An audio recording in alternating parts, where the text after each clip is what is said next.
भारत के सर्वकालिक महान गायकों में शुमार होने वाले अपने किशोर दा ने एक से बढ़कर एक गाने गाए हैं। ये गाने न केवल उन दिनों बल्कि आज के पीढ़ी के भी दिलो दिमाग पर छाए हुए हैं। आज का हमारा यह बेहद रोचक एपिसोड किशोर दा के गाए ऐसे ही 5 गानों पर केंद्रित है, जहां हम उनके बनने के पीछे की दिलचस्प कहानियां जानेंगे। वीडियो की शुरुआत करते हैं साल 1968 में आई फिल्म पड़ोसन के लोकप्रिय गीत एक चतुर नार से। चतुर नार करके सिंगार। इस गीत के बनने के पीछे की कहानी कुछ यूं है कि एक दिन महमूद साहब ने संगीतकार R.D. बर्मन को पड़ोसन फिल्म का वो सीक्वेंस सुनाया जहां यह गीत आता है और कहा कि इसके लिए कोई मजेदार गीत तैयार कर दें। यह ठीक उसी दिन की बात है जब फिल्म का एक अन्य गीत मेरे सामने वाली खिड़की में एक चांद का टुकड़ा रहता है का रिकॉर्डिंग खत्म हुआ था।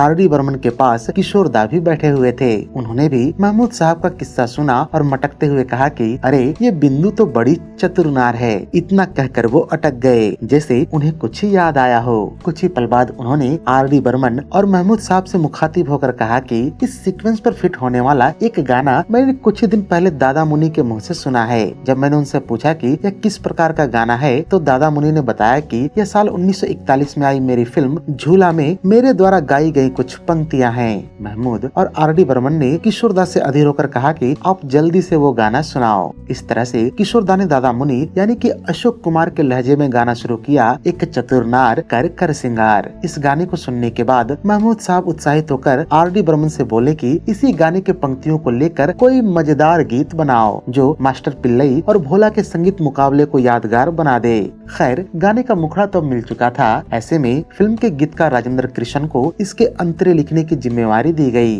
कुछ ही दिनों में गीत के प्रारंभिक धुन और बोल तैयार हो गए। किशोर कुमार ने जब गाने के धुन और बोल सुने तो उन्हें सब कुछ ठीक लगा। बस थोड़ी बहुत कमी यह लगी कि इसमें कॉमेडी का तड़का नहीं था, पर वो इसके लिए तनिक भी चिंतित नहीं थे क्योंकि उन्हें पता था कि इसमें कॉमेडी का तड़का कैसे लगेगा। फिल्म के सीक्वेंस के मुताबिक विद्यापति बने किशोर कुमार इस गाने का अपना हिस्सा खुद गाते हैं, जबकि मास्टर पिल्लई बने महमूद साहब के हिस्से के लिए एक ऐसे गायक की आवश्यकता थी जो क्लासिकल गायन का महारथी हो और अपनी आवाज में मास्टर पिल्लई के अनुसार मॉड्यूलेशन भी ला सके। ऐसे में यह तय हुआ कि मास्टर पिल्लई के आवाज के तौर पर मन्ना डे साहब को लिया जाए। इस गाने का प्रस्ताव लेकर जब R.D. बर्मन मन्ना डे साहब से मिले और उन्हें बताया कि इस गाने में किशोर कुमार से उनको हारना होगा तो वो तुनक गए और कहा कि ये क्या मजाक है पंचम, क्या मेरे इतने बुरे दिन आ गए हैं? मैं ऐसे गाने गाऊं जिसमें मुझे किशोर जैसे गायक से हारना पड़ेगा। संगीतकार होने के नाते ये तुम भली भांति जानते हो कि क्लासिकल गायन में किशोर कुमार मुझे नहीं हरा सकते।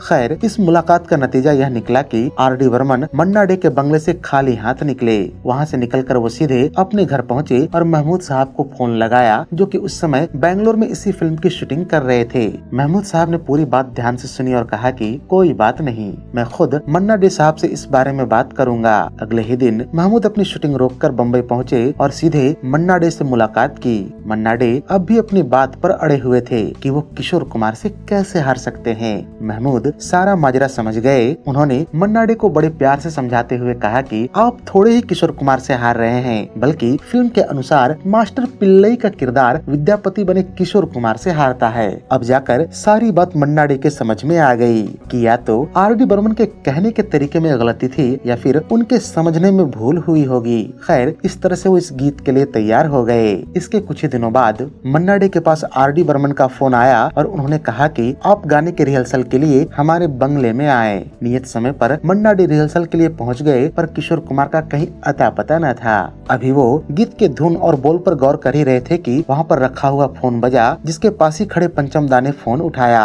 फोन दूसरी तरफ से किशोर दा का था। उन्होंने कहा कि मन्ना दा से बात करवाओ। जब फोन पर मन्ना डे गए तो किशोर दा ने उनसे कहा कि मेरी माँ आपसे बात करना चाहती हैं। कुछ पल में उधर से किशोर दा की माताजी गौरी देवी जी का आवाज सुनाई पड़ा। उन्होंने कहा कि कैसे हो मन्ना बेटे, तुम तो हमारे घर का रास्ता ही भूल गए। आज मेरे घर चले आओ, यहीं किशोर के साथ मिलकर रिहर्सल करना और तुम्हारे लिए मैंने आलू दम बना रखा है, साथ ही रसगुल्ला भी मंगवाया है। अंत में यह निर्णय हुआ कि किशोर दा के बंगले में चला जाए। इस तरह से सभी किशोर दा के बंगले पर पहुँचे।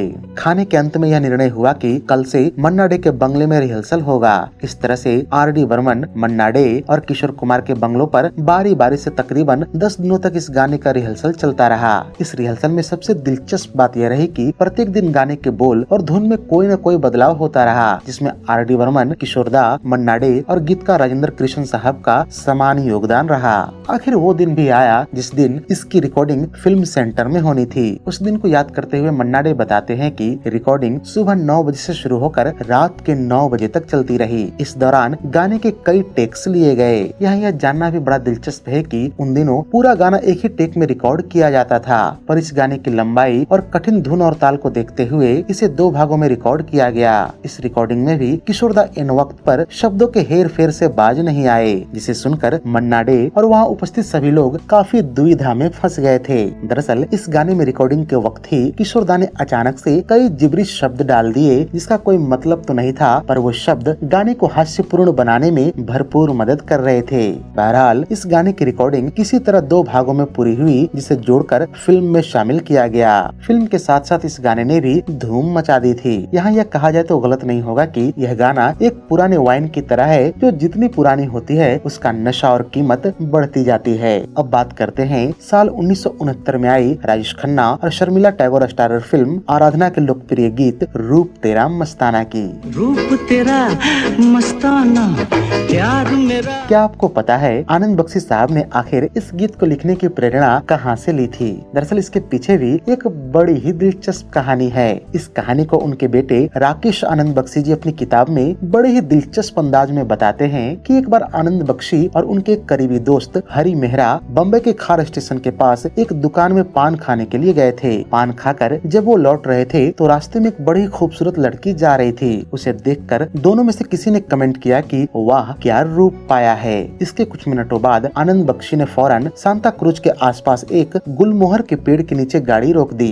और हरी मेहरा से कहा कि 10 मिनट तक तुम एकदम चुपचाप रहना। इसके बाद बख्शी साहब कागज पर कुछ लिखने लगे। कुछ मिनटों बाद जब लिखना पूरा हो गया तो उन्होंने कार आगे बढ़ा दी। हरी मेहरा ने जिद किया कि बख्शी साहब आखिर बात क्या थी, आप क्या लिख रहे थे? उस दिन आनंद बख्शी ने उनसे कहा कि आप कुछ दिन तक सब्र रखें, मैं खुद आपको सब कुछ बता दूंगा। इसके कुछ समय बाद जब फिल्म आराधना रिलीज हुई तो बख्शी साहब और हरी मेहरा दोनों साथ ही उसे देखने पास के थिएटर में गए। फिल्म में जब रूप तेरा मस्ताना गीत आया तो आनंद बख्शी ने हरी मेहरा को बताया कि उस दिन गुलमोहर पेड़ के नीचे जो कुछ भी मैंने लिखा था दरअसल वो यही गाना था। यह सुनकर हरी मेहरा का मुंह खुला का खुला रह गया कि किस तरह राह चलती एक लड़की को देखकर बख्शी साहब ने एक कालजयी गीत की रचना कर दी। इस गीत के धुन बनने के पीछे की कहानी बताते हुए किशोर दा के सुपुत्र और बहुचर्चित गायक अमित कुमार साहब कहते हैं कि जब बड़े बर्मन साहब अर्थात सचिन देव बर्मन ने किशोर दा को इस गाने के लिए बुलाया तो उसकी धुन इतनी मॉडर्न नहीं थी। सचिन देव बर्मन इसे अपने नेटिव प्लेस त्रिपुरा के भाटियाली धुन में ढाल रखा था। किशोर दा को जब उन्होंने अपनी भाटियाली शैली में यह गीत सुनाया तो इन्होंने अपनी नाक भाव सिकोड़ ली। असल में किशोर दा को यह धुन बिल्कुल भी पसंद नहीं आया था और कमोबेश यही हाल वहाँ पर मौजूद फिल्म के निर्माता निर्देशक शक्ति सामंत, हीरो राजेश खन्ना और सहायक निर्देशक राहुल देव बर्मन का भी था। खैर किशोर दा ने सीधे सीधे धुन न पसंद आने की बात तो नहीं की, बल्कि सचिन देव बर्मन को उन्हीं के द्वारा बनाई गई एक पुरानी धुन की याद दिलाई और उसी धुन में किशोर दा ने रूप तेरा मस्ताना गीत को गाकर सुनाया। सचिन देव बर्मन शुरू में तो इस बदलाव के लिए तैयार नहीं हुए, लेकिन वहाँ उपस्थित लोगों के मनोभाव को देखते हुए अंत में तैयार हो गए। इस तरह से आराधना फिल्म की इस लोकप्रिय गीत की रचना हुई। अब बात करते हैं साल 1972 में आई फिल्म अमर प्रेम के सर्वकालिक लोकप्रिय गीत चिंगारी कोई भड़के की। चिंगारी कोई भड़के। इस गीत के संबंध में इसके गीतकार आनंद बख्शी साहब के बेटे राकेश आनंद बख्शी साहब अपनी किताब में लिखते हैं कि असल में कलाकार को अपनी कलाकृति की प्रेरणा कभी भी और कहीं से भी मिल सकती है। ऐसा ही एक प्रेरणा फिल्म अमर प्रेम के गीत चिंगारी कोई भड़के के लिए आनंद बख्शी साहब को तब मिली जब एक बार वो शक्ति सामंत और राहुल देव बर्मन के साथ बम्बई के जुहू में स्थित सन एंड सैंड होटल में चल रहे एक फिल्मी पार्टी से बाहर निकले। बाहर मूसलाधार बारिश हो रही थी। ऐसे में तीनों अपनी अपनी कारों के आने का इंतजार करने लगे। अपनी आदत अनुसार आनंद बख्शी साहब ने झट से एक सिगरेट सुलगा ली और जलती हुई माचिस की तिल्ली को बारिश में फेंक दिया ताकि वो बुझ जाए। तिल्ली जैसे ही पानी में गिरी तो वो तुरंत ही बुझ गई और उसी पल बख्शी साहब के दिमाग में एक ख्याल आया कि चिंगारी कोई भड़के तो सावन उसे बुझाए, सावन जो अगन लगाए उसे कौन बुझाए। पास ही खड़े शक्तिदा को उन्होंने ये पंक्तियां सुनाई जो कि उन्हें भी बेहद पसंद आई। आगे चलकर शक्ति सामंत ने इसे अमर प्रेम में जाकर उपयोग किया। कहते हैं कि इस फिल्म के संगीतकार राहुल देव बर्मन इसके गाने कंपोज करने के लिए सुबह 9 बजे अपने संगीत कक्ष में बंद हो जाते थे और रात्रि के 9 बजे ही बाहर निकलते थे। इसी का परिणाम रहा कि फिल्म के गाने आज भी इतने लोकप्रिय हैं। गौरतलब है कि इस फिल्म के लोकप्रिय संगीत के लिए राहुल देव बर्मन को उस साल के फिल्म फेयर अवार्ड्स में बेस्ट म्यूजिक डायरेक्टर के लिए नॉमिनेट किया गया था, लेकिन दुर्भाग्य से ये वो अवार्ड शंकर जयकिशन से फिल्म बेईमान के लिए हार गए थे। इस साल बेस्ट म्यूजिक डायरेक्टर के लिए राहुल देव बर्मन और शंकर जयकिशन के अलावा फिल्म पाकीज़ा के लिए गुलाम मोहम्मद और शोर के लिए लक्ष्मीकांत प्यारेलाल भी नॉमिनेट थे। यहाँ यह जानना बेहद दिलचस्प है कि शंकर जयकिशन को बेस्ट म्यूजिक डायरेक्टर के लिए अवार्ड मिलने पर प्राण साहब खासे नाराज हुए थे। दरअसल हुआ कुछ यूँ कि प्राण साहब, जिन्हें इस साल फिल्म बेईमान के लिए बेस्ट सपोर्टिंग एक्टर चुना गया था, उन्होंने पुरस्कार लेने से मना कर दिया क्योंकि वो इस बात से खफा थे कि उनकी फिल्म बेईमान को सर्वश्रेष्ठ संगीत का पुरस्कार मिला, जबकि उनका मानना था कि इस पुरस्कार की हकदार फिल्म पाकीज़ा थी। ये शायद विरले ही हुआ होगा कि कोई अपनी ही फिल्म के विरुद्ध इस तरह से मुखर हुआ हो। चिंगारी कोई भड़के गीत में हमें राजेश खन्ना और शर्मिला टैगोर के साथ कलकत्ता स्थित हुगली नदी और हावड़ा ब्रिज के भी दर्शन होते हैं, लेकिन इसकी शूटिंग वहाँ पर नहीं हुई थी। असल में इस गाने के दौरान हमें दृष्टि भ्रम होता है। इसके जिस फ्रेम में राजेश खन्ना और शर्मिला टैगोर दिखते हैं, दरअसल उसे नटराज स्टूडियो में स्थित एक पुल में फिल्माया गया था तथा हावड़ा ब्रिज के दृश्यों को अलग से जोड़कर यह दृष्टि भ्रम पैदा किया गया, मानो दोनों हुगली नदी पर चल रही एक नाव पर बैठे हों। यहाँ ऐसा भी नहीं है कि शक्ति सामंत इसे हावड़ा ब्रिज में फिल्माना नहीं चाहते थे, लेकिन उन दिनों राजेश खन्ना और शर्मिला टैगोर की लोकप्रियता इतनी थी कि हुगली नदी और हावड़ा ब्रिज पर लोगों को कंट्रोल कर पाना आसान नहीं होता। अतः स्थानीय प्रशासन ने शूटिंग की इजाजत नहीं दी। अब बात करते हैं साल 1977 में आई फिल्म अमर अकबर एंथनी के लोकप्रिय गीत माई नेम इज एंथनी गोंजाल्विस की। My name is Anthony Gonzalez। वास्तव में फिल्म के निर्देशक मनमोहन देसाई और लेखक प्रयागराज ने शुरू में इस फिल्म के लिए अमिताभ बच्चन के किरदार का नाम एंथनी फर्नांडिस रखा था और इसी नाम के अनुसार गीतकार आनंद बख्शी ने my name is Anthony Fernandes नामक गीत भी लिखा था। लेकिन जब इस गीत पर संगीतकार जोड़ी लक्ष्मीकांत प्यारेलाल धुन बनाने लगी तो उन्हें फर्नांडिस शब्द उनके धुन के अनुसार जमता प्रतीत नहीं हो रहा था। ऐसे में उन्होंने आनंद बख्शी और मनमोहन देसाई से कहा कि हमें इस शब्द को बदलना पड़ेगा। इस तरह से ये लक्ष्मीकांत प्यारेलाल ही थे जिन्होंने एंथनी का एक टाइटल सजेस्ट किया कि हम फर्नांडिस के जगह पर गोंजाल्विस रख सकते हैं। इस तरह से पूरी फिल्म में एंथनी के किरदार के साथ यह टाइटल जोड़ा गया। लेकिन जरा ठहरिए, वास्तव में लक्ष्मीकांत प्यारेलाल ने अपने निजी कारणों से एंथनी के टाइटल को बदला था। बात कुछ यूँ है कि जब उन्होंने देखा कि गाने में एंथनी फर्नांडिस आ रहा है तो प्यारेलाल जी को अपने वायलिन ट्रेनर एंथनी गोंजाल्विस की याद आ गई। दरअसल एंथनी गोंजाल्विस 50 और 60 के दशक में एक प्रसिद्ध म्यूजिक अरेंजर हुआ करते थे तथा इंडियन म्यूजिक हिस्ट्री के पहले म्यूजिक अरेंजर होने का गौरव भी उन्हें ही प्राप्त था। उनके विषय में सबसे खास बात यह है कि उन्हें तकरीबन हर उस वाद्य यंत्र को बजाने में महारत हासिल थी जो उन दिनों प्रयोग में लाई जाती थी। प्यारेलाल जी के अलावा आर.डी. बर्मन भी इनके स्टूडेंट रहे थे और उन्होंने कई बार इसका जिक्र करते हुए कहा था कि मेरे संगीत में जो वेस्टर्न फील है दरअसल वो एंथनी सर की ही देन है। बहरहाल यहाँ यह कहा जाए तो गलत नहीं होगा कि इस गाने के बोल लक्ष्मीकांत प्यारेलाल जी ने अपने गुरु को ट्रिब्यूट देने के लिए बदला था। खैर, आपने इसी गाने के शुरू में अमिताभ बच्चन साहब के द्वारा बोले गए अंग्रेजी की कुछ पंक्तियां तो सुनी ही होंगी। वास्तव में इसे गीतकार आनंद बख्शी साहब ने नहीं लिखा था, बल्कि ये पंक्तियां ब्रिटिश प्रधानमंत्री बेंजामिन डिज़रायली ने साल 1878 में अपने संसद भवन में एक स्पीच के दौरान बोली थी। हालांकि दोनों में एक खास शब्द का अंतर यह भी नजर आता है कि इस गाने में प्रयुक्त इंटॉक्सिकेटेड शब्द की जगह पर बेंजामिन डिज़रायली ने इनइब्रिटिएट कहा था। बहरहाल, जब गीत के बोल और धुन तैयार हो गए तो इसे गाने के लिए लक्ष्मीकांत प्यारेलाल जी ने किशोरदा को बुलाया। रिकॉर्डिंग के दिन किशोरदा ने गाने के बोल और धुन दोनों पर काफी गौर करने के बाद कहा कि मैं इस गाने को गाऊंगा जरूर, पर मेरी एक शर्त है। शर्त की बात सुनकर रिकॉर्डिंग में उपस्थित मनमोहन देसाई, अमिताभ बच्चन, आनंद बख्शी और लक्ष्मीकांत प्यारेलाल काफी पशोपेश में पड़ गए। हालांकि जब किशोरदा ने शर्त रखी तो अमिताभ बच्चन को छोड़कर सबने कहा कि ये भी कोई शर्त है। दरअसल अमिताभ को किशोरदा ने एक मुसीबत में डाल दिया था, क्योंकि गाने के शुरू में आने वाले अंग्रेजी की पंक्तियों को किशोरदा ने अमिताभ बच्चन से बुलवाने की शर्त रखी थी। खैर, अमिताभ के काफी प्रयासों के बाद जाकर इन पंक्तियों को गाने में बोला गया था। बात करें इस गाने की शूटिंग की तो उसमें भी काफी लफड़े हुए थे। शुरू में अमिताभ इस गाने में बिना अंडे के एंट्री मारने वाले थे, पर वह दृश्य कुछ जम नहीं पा रहा था। ऐसे में गाने के कोरियोग्राफर कमल जी ने मनमोहन देसाई को सुझाया कि क्यों न अमित अमित जी को इस गाने में एक अंडे से निकलता हुआ दिखाया जाए। क्योंकि ईस्टर का माहौल है तो ऐसे में ईस्टर एग से उन्हें निकलता हुआ दिखाया जाना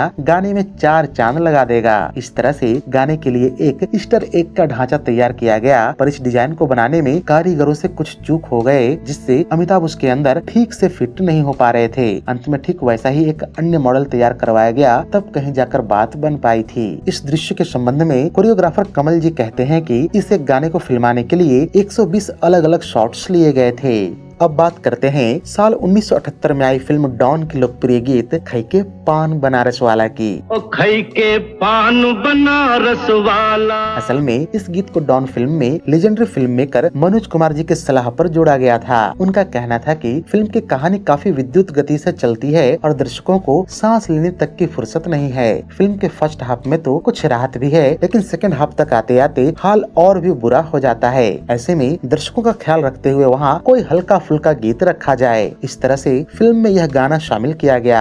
आप में से बहुत सारे दर्शक इस बात से वाकिफ होंगे कि गीतकार अनजान ने शुरू में इसे देव आनंद साहब की फिल्म बनारसी बाबू के लिए लिखा था। इस गाने की रिकॉर्डिंग के दिन को याद करते हुए गीतकार समीर जी बताते हैं कि वो अपने पिता अनजान साहब के साथ इसकी रिकॉर्डिंग में गए थे, खास करके किशोर कुमार साहब को देखने के लिए। समीर जी ने किशोर दा को लेकर यह कल्पना कर रखी थी कि वो एकदम सुटेड बुटेड होकर रिकॉर्डिंग के लिए आएंगे, लेकिन समीर जी का यह भ्रम तब टूट गया जब उन्होंने देखा कि किशोर दा सिल्क की लुंगी और कुर्ता पहनकर आए हैं। साथ ही उन्होंने अपनी आंखों पर सुरमा भी लगा रखा है और दोनों पाँव में मौजे पहन रखे हैं, जिसमें एक पर किशोर दा का चप्पल है, दूसरे पर कोई लेडी का चप्पल है, जो संभवतः उनकी श्रीमती जी का रहा हो। समीर जी आगे बताते हैं कि जब उनके पिता अनजान साहब ने किशोर दा को गीत के बोल लिखाए कि खई के पान बनारस वाला, तो किशोर दा ने कहा कि ये खई के क्या होता है, मैं तो खाई के गाऊंगा। इस पर अनजान साहब ने कहा कि बनारस में खई के ही बोला जाता है और फिल्म में अमिताभ जी का किरदार भी गंगा किनारे वाला बनारसी है। खैर, उस दिन किशोर दा ने इस गाने के लिए स्टूडियो में बकायदा पान मंगवाया